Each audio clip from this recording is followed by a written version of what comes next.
Now, very rarely do you find single individuals of any species living alone. Majority of the organisms live in groups, sharing the same resources and interbreeding with each other to grow the community. Simply put, a population is a set of individuals of the same species living in a given place at a given time. The size of population of any species tells us a lot about their status in that habitat. Whether we want to investigate the dangers of extinction, the impact of predators, or the scarcity of natural resources, we always evaluate these factors by examining the population change in a habitat. In a population, we don't talk about individual births and deaths, but rather about population births and population deaths, which are represented by per capita birth rates and per capita death rates. So why do we use capita birth rates? If I were to simply tell you there were 5,000 births in a population this year, it doesn't tell you much about what's going on in that population, does it? Is 5,000 a lot or too little? You can only know this when you have information on the number already present in that population. Therefore, per capita births is the total number of births divided by the total population size. This puts the number of births in context of the population in question. So suppose we have 20 lions in a particular forest, and through reproduction 10 new cubs are born, then the birth rate is calculated as 10 over 20, which is 0.5 offsprings per lion, or 50% annually. The sex ratio gives us an idea of the percentage of male and female populations of a particular species. Why is sex ratio important? In order for a population to reproduce, it needs to have a sizable number of both males and females. However, if one gender, say the male gender, is more predominant than the female community, it leads to heavy competition between the male species for the relatively scarce female counterparts, which has an effect on the future prospects of that species. Any species population has the young, the middle-aged, and the old. Age pyramids segment the population into various age groups. This information helps us a lot in planning. Take us human beings for example. If this is the age pyramid of the country, it gives us the information on the reproductive profile or growth tendency of that population. We also understand the infant survival rate, which indicates the quality of our health system, hygiene conditions, nutrition, and poverty. By getting an idea of the proportion of children and youth, countries can plan for educational requirements and take necessary action to create new jobs. The economically active segment of the population indicates the working portion of the population, which generates income and pays taxes. The elderly population also needs to be taken care of, for which adequate retirement schemes and pension benefits need to be in place. By looking at an age pyramid, you can instantly understand the growth prospects of that species. If you were to look at a country like India, there is a very large proportion of infant and young population, which suggests a high birth rate. Countries like Singapore, on the other hand, have an aging population and a low birth rate, which means that the population is expected to decline in the coming years as the aging population will eventually die off, and these deaths will not be compensated by enough number of newborn babies. The population size of a species is never a constant number. For example, among human beings, approximately 260 babies are born every minute, and 108 people die during the same time frame. Further, if we want to investigate the population growth in a particular country, we'll also need to consider the number of people who have come into this country from elsewhere and the number of people who have left this country and are residing elsewhere. The density of population in a given period fluctuates due to changes in 4 basic processes, 2 of which increase the population density and the remaining 2 lead to a decline. Natality is the number of births added to a population during a given time period.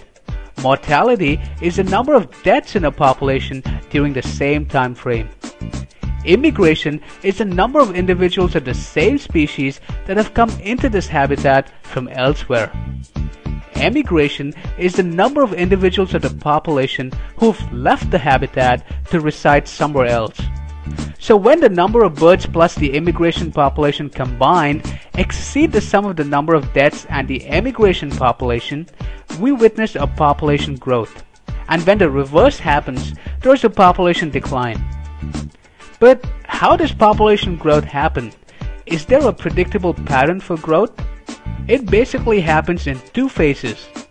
When there's an unlimited amount of resources available in a habitat, the species will have the ability to realize its full potential to reproduce. The population growth in this case will be exponential. Unless checked, a species can reach enormous population densities in very short periods of time. We human beings have the same problem. In 1900, the world population was just 1.6 billion. Today, it's over 7 billion, as proper checks were not in place to limit our population growth. The same land, water, and food resources are now being shared by a population 4.3 times of what it was 100 years back. However, exponential growth for a species cannot continue for too long. As the population begins to increase, there is competition between individuals for resources. Only the fittest survive and are able to reproduce. Every habitat has enough resources to support a maximum number of a given species, and beyond this number, no growth is possible. This is called a carrying capacity. Such population growth models are called logistics growth. Governments across the world are aware that human population is soon reaching this carrying capacity limit. Hence, measures have been introduced to check population growth. Let's try and model the exponential growth to better understand how populations exponentially multiply. Let's say we have a population of size n.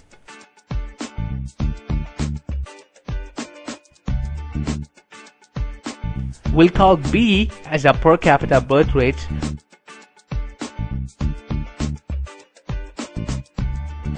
which is the total number of birds divided by the total population, B over n. Likewise, let's represent the per capita death rates as D, which will be the total number of deaths D divided by the total population n. Then the change in this population in time t can be given by dn over dt is equal to b minus d times n. And this should make sense, as this equation is simply telling us the difference in the total number of births and deaths in a particular population. The difference between the per capita birth and death rates right here is called the intrinsic rate of natural increase.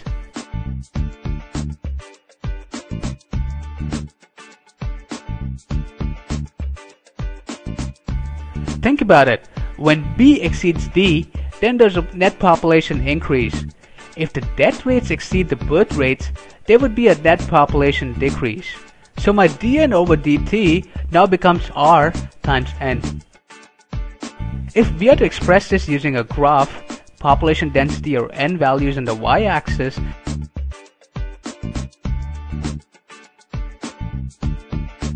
and the time t on the x-axis, then my exponential growth would look something like this. As you can see, it takes a very short period of time for a population to rapidly multiply when experiencing exponential growth. Moving on to logistics growth. I'm defining n and r just the way we defined it for exponential growth. N is the population size,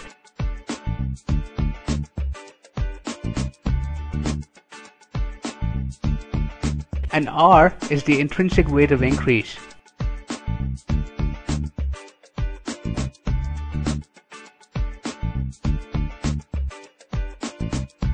We also have a k term here, which is the carrying capacity,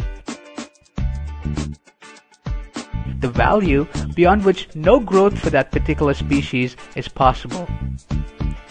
Then my growth equation can be given by dn over dt is equal to r times n into k minus n over k. So if we were to model this equation with the population density on the y-axis again,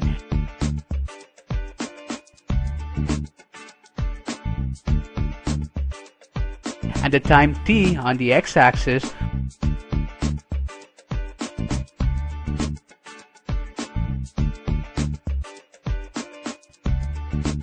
our growth model will look something like this.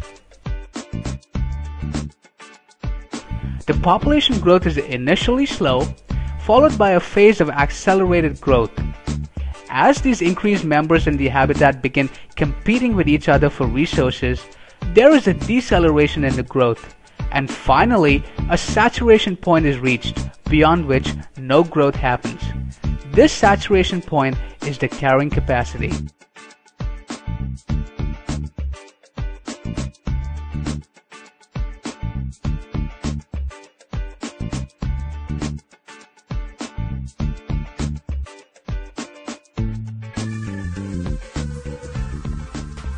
With so many species living in the same habitat, it is but natural that they would interact with each other. Plants, animals, and microorganisms coexist with each other to form a biocommunity. Microbes help break down organic matter in soil so plants can absorb nutrients. Insects like bees feed on the honey in plants, while at the same time assisting in reproduction through the pollination process. These small insects in turn are prey to larger animals and birds in the ecosystem.